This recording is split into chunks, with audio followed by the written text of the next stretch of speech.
चीन में बगैर पायलट के ऑटोमेटिक हवाई टैक्सियां मुतारिफ करा दी गई हैं। चीनी अवाम बगैर पायलट के इन इलेक्ट्रिक हवाई टैक्सियों में सफ़र कर सकेंगे।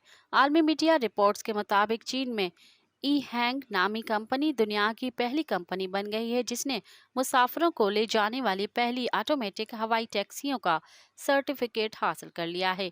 ई हैंग की EH216 हवाई टैक्सियां इलेक्ट्रिकल टेक ऑफ और लैंडिंग ईवीटॉल छोटे हवाई जहाज की तरह हैं जो दूसरे मुसाफिरों या 600 पाउंड सामान को ले जा सकती हैं।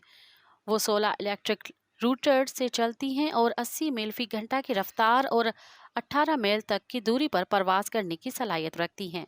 मज़ीद ख़बरनि ऐं तफ़सीलात लाइ विज़िट कयो असांजी वेबसाइट www.awamiNewsHD.com ऐं ॾिसंदा रहो अवामी न्यूज़ HD।